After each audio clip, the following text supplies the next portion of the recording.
नमस्कार, आदाब, सत श्री अकाल। सोल स्पीक देखने वाले सभी दर्शकों का स्वागत है। आज हम जिस टॉपिक पे बात करने वाले हैं उस टॉपिक पे हम अक्सर जो है प्रोग्राम्स आपके सामने लाते रहे हैं। आज मैं बात करूंगी एस्ट्रोलॉजी और वास्तुशास्त्र की कि ये आपस में कितना जो है इनके बीच में क्या तालमेल है। वैसे तो एस्ट्रोलॉजी की बहुत सारी स्ट्रीम्स हैं, जैसे वास्तु है, जैसे हम न्यूमरोलॉजी की बात करते हैं, टैरोट रीडिंग है, बहुत सारे ऐसे सेशंस भी आते हैं जिसको लेकर लोग अक्सर इसको लेकर एक्साइटेड रहते हैं कि आखिरकार एस्ट्रोलॉजी और वास्तु के बीच में क्या कोलैबोरेशन है। इस पर बात करने के लिए आज हमारे साथ है जम्मू की जानी मानी एस्ट्रोलॉजर डॉक्टर सरिता जी। इनसे जानते हैं एस्ट्रोलॉजी और वास्तु के बीच में क्या कोलैबोरेशन है। डॉक्टर सरिता जी, आपका ग्रेटर जम्मू में स्वागत है। सबसे पहले तो आज का टॉपिक ही यही है कि एस्ट्रोलॉजी आखिरकार है क्या, और फिर उसके बाद आप हमें बताइएगा कि वास्तु का उसके साथ क्या कनेक्शन है। देखिए, एस्ट्रोलॉजी जो है ये वैदिक साइंस है और वास्तुशास्त्र भी वैदिक साइंस है। तो अब मैं आपको ये बताना चाह रही हूँ कि जिसको आप एस्ट्रोलॉजी के नाम से जानते हैं कि ये एस्ट्रोलॉजी है, ये वास्तुशास्त्र है, तो एक ये सबसे पुरानी साइंस है जिसको हमने वेदास में से निकली, और वैदिक साइंस जिसको आप कह रहे हैं, और इन दोनों का बहुत गहरा कनेक्शन है। पहले क्या होता था कि जैसे आयुर्वेदा पे काम होता था और वास्तुशास्त्र पे, जिसपे बात पित्त और कफ पे आयुर्वेदा काम करता था, और जो वास्तुशास्त्र है वो हमारा आउटर स्पेस पे काम करता था। तो ये दोनों का बहुत गहरा कनेक्शन है। और वास्तुशास्त्र का मैं आपको बताऊं कि वास्तुशास्त्र की आपको मैं क्या एग्जांपल दूं कि इतने बड़े बड़े हमारे इंडिया में इतने बड़े बड़े टेम्पल्स हैं जो कि वास्तुशास्त्र के हिसाब से बने गए हैं। अगर आप देखेंगे कि उड़ीसा में जो सबसे बड़ा जगन्नाथपुरी जो आप कहते हो कि जहां भगवान श्री कृष्ण का दिल है, उसको, और उस मंदिर का जो निर्माण है उसका जो है सबसे बड़े, जिनको आप वास्तुशास्त्र के नाम से जानते हैं, विश्वकर्मा, उन्होंने जो उसका बनाया था पूरा, उसी बेस पे वो मंदिर बना हुआ है। और इसी तरह से जो जितने भी हमारे बड़े बड़े टेम्पल्स हैं वो पूरे उनके अलग अलग सी एनर्जीज हैं। अगर आप वहां जाकर के बैठते हैं तो आपको एक स्पेस के साथ कनेक्शन बनता है, यूनिवर्स के साथ कनेक्शन बनता है, और इतनी पॉजिटिविटी आती है उन टेम्पल्स में जाकर के, क्योंकि उनका वास्तु के हिसाब से उनकी हर एक चीज बहुत सेट है कि हमारी किस तरह से क्या डायरेक्शन होनी चाहिए। इसी तरह से कलयुग में, इस युग में वास्तुशास्त्र जो है वो बहुत इंपॉर्टेंट रोल प्ले करता है, और साथ साथ वास्तुशास्त्र जो है वो 100% कलयुग में नहीं हो सकता। जैसे आप देखते हैं कि जैसे आप देखते हैं कि मैं बताती हूँ आपको कि एक, हम मान लेते हैं, सबको समझाने के लिए एक एग्जांपल लेते हैं कि जैसे एक लकड़ी है, ठीक है, उसके साथ हम 4 चीजों को बांध देते हैं एक 10-10 मीटर की दूरी पे। जैसे मान लो ये इंसान है और ये चारों चीजों के इर्द गिर्द घूम रहा है। एक कह रहा है कि ये एस्ट्रोलॉजी पे मैं विश्वास करता हूँ, कुछ कहते हैं मैं नहीं विश्वास करता, दूसरा कहता है कि मैं कर्मास पे विश्वास करता हूँ कि कर्म करो और फल लेते जाओ। तीसरी चीज आती है, वो कहती है कि वास्तुशास्त्र बहुत इंपॉर्टेंट है, तो चलो हम वास्तुशास्त्र को मानते हैं कि हाँ भाई, वास्तुशास्त्र के हमने ये वाली चीजें देखी और इसके इंस्टेंट रिजल्ट्स देखे। तीसरी चीज आती है फ्री विल, जो कि कोई किसी के बारे में कुछ नहीं सोच रहा, वो अपने काम किए जा रहे हैं, ना तो कोई एस्ट्रोलॉजी के बारे में सोच रहा है, ना कर्मास के बारे में सोच रहा है, ना वास्तुशास्त्र के बारे में। फोर्थ टाइप के इंसान वो हैं जो फ्री विल में काम कर रहे हैं, बस काम करते जा रहे हैं। लेकिन जब हमें किसी चीज पे एक पे फोकस करना है तो इस अपने विजन को बढ़ाना पड़ेगा। ये जो एक हमारी रोप है, इसको तोड़ करके हमें अपने उस विजन को बढ़ाना पड़ेगा, और उस विजन को बढ़ाने के लिए हमें एस्ट्रोलॉजी को भी जानना है और वास्तु को भी जानना है। जिस तरह से मैं वास्तु का आपको सबसे एक बहुत एग्जांपल बता दूं कि आप हमारे कितने बहुत ऐसे घर हैं, यहाँ पर से आप मेन गेट के ऊपर देखेंगे कि बिजली का खंबा है। ये अक्सर लोगों की शिकायतें भी रहती है कि बिजली का खंबा गेट के बाहर है, तो इससे वास्तु में भी कुछ असर रहता है। आपका मेन गेट है और मेन गेट के साथ ही आपका एक बिजली का बहुत बड़ा खंबा है। अब उस बिजली के खंबे को हटाने के लिए आपको गवर्नमेंट से बात करनी पड़ेगी, या आप एकदम से हटा नहीं सकते। लेकिन वो बिजली का खंबा जो है उसमें क्या है, वायर्स लगी हुई है, नंबर ऑफ वायर्स हैं, तो वो मंगल और राहु को रिप्रेजेंट कर रहा है। क्योंकि हमारी जो मेन एंट्रेंस होती है, यहाँ से हम घर के अंदर एंटर करते हैं, वो हमारा राहु को रिप्रेजेंट करता है। तो आपने मंगल और राहु का इम्पैक्ट जो है वो गेट को ही दे दिया।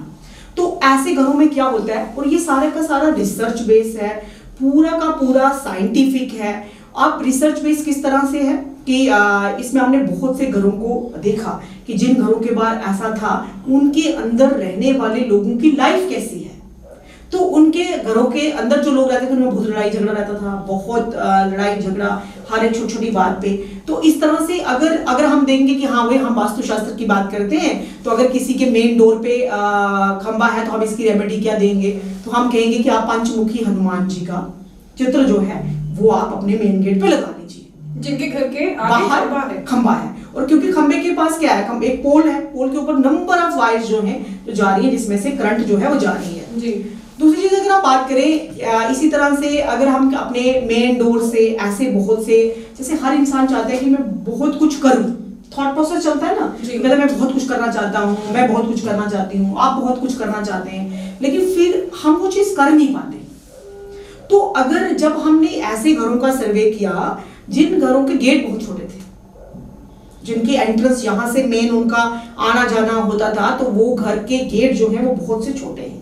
तो हम अगर आप देखें, अगर हम इस चीज को कोरिलेट करें कि पहले राजे महाराजाओं की कितनी बड़ी बड़ी हवेलियां होती थी, कितने बड़े बड़े गेट होते थे, कॉरिडोर्स बहुत बड़े होते थे, कितने बड़े बड़े डोर होते थे। तो ये हमारा विजन को रिफ्लेक्ट करता है कि हमें उस दृष्टि, एक रिसर्च है और जो बहुत सी चीजों में देखेंगे आप, बड़ी बड़ी पॉश कॉलोनीज में देखिए कि वहां पे कितने बड़े बड़े लोगों के गेट लगे होते हैं, और घर भी बहुत बड़े होते हैं और गेट भी, मींस जिस एंट्रेंस से आप अंदर जा रहे हैं वो एंट्रेंस बहुत बड़ी होनी चाहिए जी, बिल्कुल साफ होनी चाहिए, उसके आगे कोई कचरा या पोल, खास करके ये जो मैग्नेटिक फील्ड बन रहा है वो नहीं होना चाहिए। तो हमारी जैसे किस तरह से हमारा हार्ट वर्क करता है, किस तरह से हमारी किडनीज वर्क करती हैं, किस तरह से बाकी ऑर्गन्स जो वर्क करते हैं, किस तरह से ऐसे नोड होता है हार्ट के में बीच में, किस तरह से मेम्ब्रेन, किस तरह से कैल्शियम और पोटेशियम आयंस जो हैं वो उस मेम्ब्रेन में से मूव करते हैं, और किस तरह से एक पल्स क्रिएट होती है जो एक करंट पैदा होती है और जो हमारी दिल की धड़कन बनती है जी। तो ये सारी की सारी चीजें यूनिवर्स की एनर्जी, इसको आप कहते हैं ना ऊर्जा, इसको आप एनर्जी कहते हैं, तो वो चीज कहीं ना कहीं इन सब चीजों को कंट्रोल करती है। तो ये साइंटिफिकली पूरा प्रूवन है। हमारी बॉडी में 70 to 60% वाटर है और वही प्लेनेट है। इसी तरह से हम इन एस्ट्रोलॉजी में हम पूरे ग्रहों की बात करेंगे, हम पूरी राशियों की बात करेंगे, हम पूरे भावों की बात करेंगे कि एक कुंडली के अंदर 12 भाव होते हैं, और ये 12 भाव ना होकर के 12 कॉन्टेक्स्ट है, और हर एक कॉन्टेक्स्ट की बात करेंगे, नवग्रहों की बात करेंगे, और साथ में हर एक चीज को राशि वाइज में आपको स्टेप बाय स्टेप डिटेल में इलैबोरेट करती जाऊंगी। लेकिन मैंने वास्तु और एस्ट्रोलॉजी दोनों हैंड टू हैंड वर्क करते हैं, दोनों पैरेलल चलते हैं।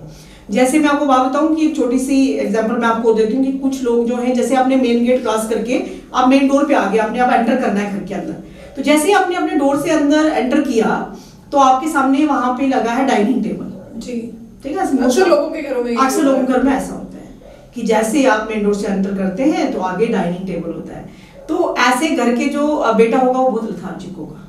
अच्छा, ये भी रहता है वास्तुशास्त्र में, ये भी चीजें देख। हाँ बिल्कुल। और वो क्यों लेथार्जिक है? क्योंकि डाइनिंग टेबल किसको रिप्रेजेंट कर रहा है? शनि को रिप्रेजेंट कर रहा है। एंड शनि आपको पता है कि the Saturn is a far away planet, बहुत बड़ा प्लेनेट है, कोल्ड प्लेनेट है, जिसे नीला रंग कहा जाता है। जैसे हम कहते हैं कि शनि का ब्लू कलर है, तो ये बहुत लेथार्जिक प्लेनेट माना जाता है। और किस तरह से, मतलब कि ये शनि को रिप्रेजेंट कर रहा है, तो लेथार्जी हम कहेंगे उसको कि लेथार्जिक है। इस तरह से अगर आप मोस्टली आप देखते हैं कि किचन है ना, वास्तु का अगर हम देखते हैं कि किचन जो है, जो होती है, हाँ, जैसे आप किसी के ड्राइंग रूम में अगर आप आते हैं, सीधा किसी घर में एंटर करते हैं, तो वहाँ डाइनिंग टेबल ना हो करके अगर ड्राइंग रूम होगा तो वो बहुत अच्छा माना जाता है। अगर आप किसी के घर में जैसे आप एंटर करें, डाइनिंग टेबल ना हो करके ड्राइंग रूम, यानी कि कुल मिलाकर हम ये कहें कि वास्तु के हिसाब से अगर हम घर बनाते हैं तो घर में कभी भी दरवाजे के जैसे ही एंट्रेंस है वहां पर कभी भी डाइनिंग टेबल नहीं होना चाहिए। लेकिन अगर किचन है तो बहुत अच्छा, या डाइनिंग टेबल या आपका ड्राइंग रूम है तो वो बहुत अच्छा संकेत है वास्तु के माध्यम से। देखो वास्तु जो है, मैं आपको एस्ट्रोलॉजी और वास्तु दोनों में हैंड इन बता रही हूँ। मैंने आपको बताया कि अगर डाइनिंग टेबल है mean Saturn ji, that is representing Saturn, and Saturn is a planet, और जिसकी आप कुंडली में पूरा डिटेल में बात करेंगे कि क्या ग्रह है, कौन सी राशि को रिप्रेजेंट करता है, कौन से भाव में बैठा है। तो एस्ट्रोलॉजी का कनेक्शन है वास्तु के साथ। वास्तु भी और एस्ट्रोलॉजी भी, ये दोनों वैदिक साइंसेस है। और जिस तरह से किचन की बात करें, अगर हम किचन में चले जाएं तो बहुत से लोग आजकल क्या करते हैं, किचन बनाते हैं, साथ में बहुत बड़ा स्टोर बना देते हैं, पेंट्री जो जिसे स्टोर बना देते हैं। उस स्टोर में राशन जो है वहां रख देंगे महावर का, या 2 महीने के लिए, 15 दिन के लिए। तो आपने सैटर्न और मून को इम्बैलेंस कर दिया। ये मैं सिर्फ आपको ये बता रही हूँ कि किस तरह से ये हैंड इन हैंड है, और आपने सैटर्न और मून दोनों खराब कर दिया आपने। तो किचन में उतनी ही चीजें होनी चाहिए जो रोजमर्रा की लिए जरूरत है, मींस आप उनको वहां पे स्टोर करके मत रखिए। अगर स्टोर करने के लिए है तो स्टोर करने के लिए हमारे पास अलग सी डायरेक्शन है। अगर हमारा आयुर्वेदा या हमारी साइंस या हमारे ये कहते हैं कि हमें राइट टाइम पे राइट चीज खानी चाहिए, ठीक है, हमें राइट टाइम पे राइट डायरेक्शन में जाना चाहिए। ये जो डायरेक्शन बता रहा है कि हमें सोने की ये डायरेक्शन होनी चाहिए, पढ़ने के लिए ये डायरेक्शन होनी चाहिए, बाकी काम करने किचन इस डायरेक्शन में होनी चाहिए, ये वाली चीज इस डायरेक्शन में होनी चाहिए। अगर वास्तु हमें सारी डायरेक्शंस दे रहा है लाइफ की, तो एस्ट्रोलॉजी हमें पूरा वे ऑफ लाइफ बता रहा है कि किस तरह से हमारा वे ऑफ लाइफ होना चाहिए। ये प्लेनेट्स हमें क्या बता रहे हैं, यानी कि वास्तु के हिसाब से हमें किचन में उतना ही सामान लाना है जितनी हमारी जरूरत है। हाँ, स्टोर करके नहीं। और मतलब एक्सक्लूसिव लोग आजकल किचन के साथ बहुत बड़ा स्टोर बना रहे हैं साइड पे, तो वो आपके प्लेनेट्स, दोनों प्लेनेट्स को डिस्टर्ब करेगा, अनलेस एंड अनटिल वो प्लेनेट आपकी कुंडली में बहुत स्ट्रांग ना हो, और करेगा वही जिसकी कुंडली में वीक होगा। मैम ये तो थी कि जिन लोगों ने घर बनाना है उनके लिए डायरेक्शंस। कई लोग ऐसे भी हैं, बहुत सारे ऐसे लोग हैं जिन लोगों ने घर बना लिया है और वास्तु को फॉलो नहीं किया, तो उनके लिए आप क्या टिप्स देंगी? क्योंकि ऐसे लोगों के लिए बहुत मुश्किल हो जाता है, क्योंकि एक तो वास्तु के बारे में उनको ज्यादा ज्ञान नहीं होता, दूसरा घर भी जल्दी में बना लिया जाता है। तो ऐसे लोगों के लिए क्या रेमेडीज होती हैं कि बिना वास्तु के बनाए हुए घर में भी जो है उनकी सुख समृद्धि बनी रहे और शांति जो है बरकरार रहे? देखिए, मैं आपको इसके लिए बहुत अच्छा क्वेश्चन पूछा आपने। देखिए, वास्तु मैंने सबसे पहले ये कहा था कि कलयुग में हम 100% वास्तु नहीं कर सकते। वास्तु सबसे पहले कहता है कि 4 दीवार वास्तु बना दिया, यहाँ पे आप अपनी बॉडी का सारा नेगेटिव चीज निकाल रहे हैं, तो हमारा 60% वास्तु वही गलत हो गया। घर के बाहर आंगन नहीं है, मतलब कहता है कि अगर किसी का 10x10 का प्लॉट है, उसको वहां पे कंस्ट्रक्शन करना है, तो उसमें उसको आगे 60% जगह खाली रखनी है, ठीक है, और 40% पे आपको कंस्ट्रक्शन करना है। लेकिन आजकल तो जो घर बन रहे हैं वो फुली हाँ, और ऊपर से जम्मू में तो ऐसा है, बट अगर आप मेट्रो सिटीज में देखें तो वहां पे तो 2 BHK बेडरूम है ना। तो उसमें क्या है कि अगर आप देखें तो वहां पे पूरा वास्तु 100% नहीं होता, बट हमारे पास रेमेडीज हैं उन एलिमेंट्स को बैलेंस करने के लिए। जैसे हमारा 5 तत्व से हम शरीर की बात करें, उसी तरह से वास्तु के भी 5 एलिमेंट्स हैं। आप अगर वास्तु पुरुष को अपनी बॉडी पे अप्लाई करके देखें, जिस तरह से कोई हमारे रिलेशन में है तो उनको पेट में, जैसे वो जो कुछ खाते थे उनको वॉमिट हो जाता था बहुत ज्यादा, जैसे कुछ खाया तो उस टाइम वॉमिट। बहुत से डॉक्टर्स को दिखाया, बहुत सी जगहों पे जाकर दिखाया, तो उनको कोई फर्क नहीं पड़ा।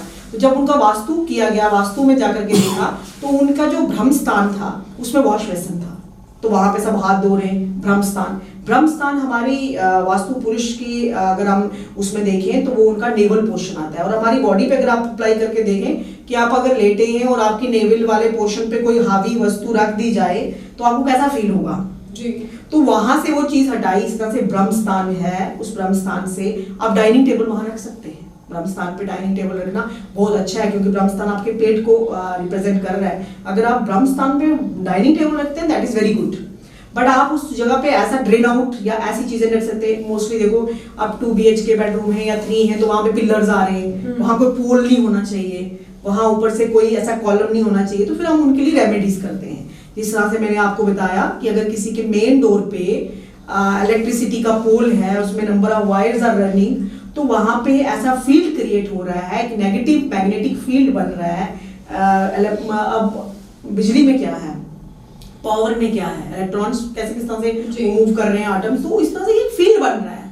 तो ये चीज जो है उस तरह से मैंने आपको उसकी रेमेडी बताई कि ये सारी रेमेडीज हैं वास्तु के लिए। जिन्होंने घर बना लिया है उसको तोड़ फोड़ किए बिना हम रेमेडीज कर सकते हैं। हम आप ये वास्तु ये नहीं कहता कि आप घर को तोड़ दो, आप अगर 2 BHK में रहते हो तो आप सारी दीवारें तोड़ दो, ऐसा तो नहीं है। हम उनको बैलेंस करेंगे, हम उन एलिमेंट्स को बैलेंस करने की बात करते हैं कि किस तरह से क्या रेमेडी करके हम उस एलिमेंट को बैलेंस कर सकते हैं। जैसे मंगल और राहु को बैलेंस करने के लिए मैंने बोला पंचमुखी हनुमान जी। और पंचमुखी हनुमान जी अगर आपको कागज में जैसे प्रिंट हुए मिल रहे हैं या 5 तत्व और मेटल के मिल जाते हैं, वो बहुत अच्छा है, आप वहां पे साइड पे लगा दीजिए, उससे बहुत फर्क होगा। ये वैसे ही रेमेडी है कि अगर कोई रन कर रहा है दोनों टांगों से और किसी की टांग कट गई और आपने आर्टिफिशियल टांग लगा दी, तो क्या वो उसके मुकाबले में दौड़ पाएगा? रेमेडी वैसे वर्क करती है जी। तो जैसे कि आप दर्शकों ने सुना कि किस तरह से जो लोग घर बना लेते हैं लेकिन वास्तु जो है उन्हें नहीं पता होता कि वास्तु के माध्यम से उन्हें घर कैसे बनाना है, तो डॉक्टर सरिता ने हमें कुछ टिप्स दिए हैं कि जिन लोगों ने वास्तु के हिसाब से घर नहीं बनाया तो वो उन रेमेडीज को फॉलो करके घर में सुख समृद्धि और शांति जो है ला सकते हैं। आखिर में आपसे सवाल जानना चाहूंगी मैम, वास्तु में भी बहुत सारी चीजें हैं जिनको हम लोग अप्लाई करके, कई बार जैसे आपने बताया कि बहुत सारी ऐसी चीजें होती हैं जिनके बारे में हम लोग नहीं जानते, लेकिन एस्ट्रोलॉजर्स जो होते हैं वो हमारी हेल्प करते हैं कि क्या चीज किस जगह पर होनी चाहिए और उसकी रेमेडीज भी देते हैं और रेमेडीज के अकॉर्डिंगली हमें पता चलता है ये चीजें यहाँ पर रखी जानी चाहिए और ये चीज ऐसी होनी चाहिए सो दैट हमारी लाइफ जो है सुख समृद्धि से भर जाए। क्या इसी तरह से हम लोग ये भी सोच सकते हैं कि घर में कई बार ज्यादातर लोगों की ये शिकायतें रहती हैं कि घर में कपड़ा जो है वो बिना मतलब इधर उधर फेंकने से या बहुत ज्यादा हो जाने से, एक्स्ट्राऑर्डिनरी कपड़ा होने से भी जो वास्तु पर है फर्क पड़ता है? देखिए बिल्कुल बहुत अच्छा आपने बोला। मैं ये चाह रही थी कि देखिए आप 1 घंटे की बातचीत में या आधे घंटे की बातचीत में हम इतना फेथ जनरेट नहीं कर सकते। ये स्पिरिचुअल एक्सपीरियंस होते हैं। आप किसी का आप कैसे शेयर करोगे कि आपको कुछ इंट्यूशन हो रही है? आप किसी को दूसरों को एक्सप्लेन कर पाओगे? या अपने स्पिरिचुअल एक्सपीरियंसेस को, अपनी इंट्यूशन पावर्स को, ये कुछ ऐसे सब्जेक्ट्स होते हैं जब हम कनेक्ट होते हैं। जैसे हमने आज इस टॉपिक पे बात की, नेक्स्ट टाइम हम राशि पे बात करेंगे, भावों पे बात करेंगे। तो जब हम कनेक्ट होंगे तो धीरे धीरे कंसेप्ट सबके क्लियर होते जाएंगे कि अगर हमारे घर में वास्तु, अगर मैं बोल रही हूँ कि डाइनिंग टेबल सामने नहीं होना चाहिए, फिर उसकी हम रेमेडीज देंगे, तो ये बहुत वास्ट सब्जेक्ट है, ये बहुत वास्ट सब्जेक्ट है। बट हम इंस्टेंटली देखते हैं कि हाँ डाइनिंग टेबल है, हाँ ऐसे ड्राइंग रूम है तो ऐसा रहेगा, किचन अगर साउथ ईस्ट में है तो बहुत बढ़िया है, मंदिर अगर नॉर्थ ईस्ट में है तो बहुत बढ़िया है। तो ये सब चीजें इम्पैक्ट करती हैं। बिकॉज जब हम एस्ट्रोलॉजर के पास, मेरे पास कोई कुंडली आती है, मैं देखती हूँ कि उसके ग्रह तो बहुत अच्छे हैं, Saturn is very good, moon is very good, but वो कह रहे हैं कि मेरे घर में ऐसा है। तो जब ग्रह तो ठीक बोल रहे हैं बट ऐसा क्यों है? तो फिर हम देखते हैं कि हाँ जब मैं घर में जाता हूँ तो मुझे बहुत डिप्रेशन हो जाता है। अच्छा, डिप्रेशन के लिए इसमें अलग से एक बहुत बड़ा वास्तु के हिसाब से बताया गया कि किस तरह से भगवान श्री कृष्ण का आप वो वाला फोटो लगाए जबकि वो अर्जुन को ज्ञान दे रहे थे। तो हम बताते हैं कि इस डायरेक्शन, ये वाली डायरेक्शन हैं, किस तरह से 4 मेजर दिशाएं हैं, फिर आगे सब दिशाएं हैं, फिर उसके बाद आगे फर्दर सब दिशाएं हैं। तो इस तरह से डिवीजन जो है आगे किस तरह से की गई है और कौन सी दिशा किस चीज को रिप्रेजेंट करती है, ये बड़ी कनेक्टिविटी है। जिस तरह से आपने कहा कि अगर वस्त्र आपके घर में बहुत बिखरे पड़े हैं तो that is also wrong, because वो किस तरह से उनकी एक स्पेस है कि आपने उनको पाइल अप करके किस डायरेक्शन में रखना है। और अगर आपने उनको बिखरा करके रखना है कि वॉशिंग मशीन कहाँ होनी चाहिए, वो वाला मंथन का एरिया कौन सा है कि यहाँ आपको कपड़े झा करके धोने हैं, अपने घर में वॉशिंग मशीन जो है वो आप कहाँ रखेंगे, साउथ ईस्ट में रखेंगे, साउथ ईस्ट में रखेंगे या नॉर्थ वेस्ट में रखेंगे या कहाँ रखेंगे। तो ये सब चीज़ें बहुत इंटरेस्टिंग हैं और रियली ये वर्क करती हैं। सबसे बड़ी बात है कि हाउ टू बिलीव। तो आप ऐसा करके देखें, जितने भी दर्शक हैं अगर वो ये देखें कि जिनके जैसे ही आप मेन गेट से बाहर निकलते हैं तो कितने बड़े बड़े पोल आपके डोर पे हैं, तो हर बंदा वो नहीं हटा सकता, लेकिन पंचमुखी हनुमान जी का लगा कर देखो। हर एक डायरेक्शन के 4 अगर हम मेजर की बात करते हैं, आगे हम स्टेप बाय स्टेप हर एक चीज को डिस्कस करेंगे, बट मेनली अगर हम 4 डायरेक्शंस की बात करते हैं, हम कहते हैं east, west, north, south. South disturb हुआ, मैं आपको मेनली बता दूं कि साउथ डिस्टर्ब हुआ तो अग्नि डिस्टर्ब होगी, ठीक है, आग जो है वो डिस्टर्ब होगी। तो आग जब डिस्टर्ब हो जाएगी तो वो किसका, जब कोई आग डिस्टर्ब होती है तो उस घर के लोग बहुत एग्रेसिव होंगे। आपने अग्नि को डिस्टर्ब कर दिया तो बहुत एग्रेसिवनेस आ जाएगी। वहां वाटर आपने टैंक लगा दिया, कोई वाटर टैंक बना दिया साउथ में, कुछ ऐसा कर दिया। अब हम ये नहीं कहेंगे कि कोई 10 स्टोरी पे रह रहा है तो आप मतलब पूरी स्टोरी गिरा दो, नहीं, बट हम उसकी रेमेडी करेंगे, हम उसकी रेमेडी करेंगे। आप ऐसा करो, और वो रेमेडीज जो मैं बताऊंगी वो इतनी कॉस्टली नहीं होंगी कि कोई कहे कि आज ही आप आर्किटेक्टर को ले आओ, आज ही आप मिस्त्री को ले आओ, ये ले आओ, आप उसको करो। धीरे धीरे मंत्रों की ध्वनियां और कौन सी पिक्चर्स, ये सब रेमेडीज हम करेंगे और उस रेमेडी का फर्क पड़ेगा। जी शुक्रिया मैम, सोल स्पीक में हमारे दर्शकों को इतनी सारी जानकारी देने के लिए धन्यवाद। तो देखा आपने, एस्ट्रोलॉजी के बहुत सारी स्ट्रीम्स हैं, लेकिन किसी भी एस्ट्रोलॉजी पर बात करना और उसको इलैबोरेट करना अपने आप में ही सबसे मुश्किल टास्क है, क्योंकि इतनी सारी स्ट्रीम्स को हम एक ही एपिसोड में इलैबोरेट नहीं कर सकते। आपकी क्या कुछ क्वेरीज है वास्तु को लेकर, आप हमें इनबॉक्स कर सकते हैं या कमेंट सेक्शन में कमेंट करके भी बता सकते हैं। हम डॉक्टर सरिता को हम आपकी जो प्रॉब्लम्स हैं उसके साथ डिस्कस करेंगे और फिर जल्द से जल्द आपको उसका जवाब भी देंगे। इसी तरह की रेमेडीज, इसी तरह के वास्तु टिप्स, इसी तरह की एस्ट्रोलॉजी हम हर हफ्ते आपके लिए लाते रहेंगे। जुड़े रहिए आप ग्रेटर जम्मू के साथ, और अगर आपकी कोई क्वेरी है तो आप हमें मैसेज कर सकते हैं इनबॉक्स में, या आप हमें डायरेक्ट कमेंट भी कर सकते हैं, ताकि अगले एपिसोड में आपकी जो क्वेरी है हम उस पर डॉक्टर सरिता से डिस्कस कर सके और आपको उसका हल बता सके। इसी तरह की अपडेट्स के लिए जुड़े रहिए ग्रेटर जम्मू के साथ। तब तक के लिए मुझे दीजिए इजाजत। कैमरामैन अजय साडू के साथ मैं नीतू सिंह, ग्रेटर जम्मू के लिए धन्यवाद।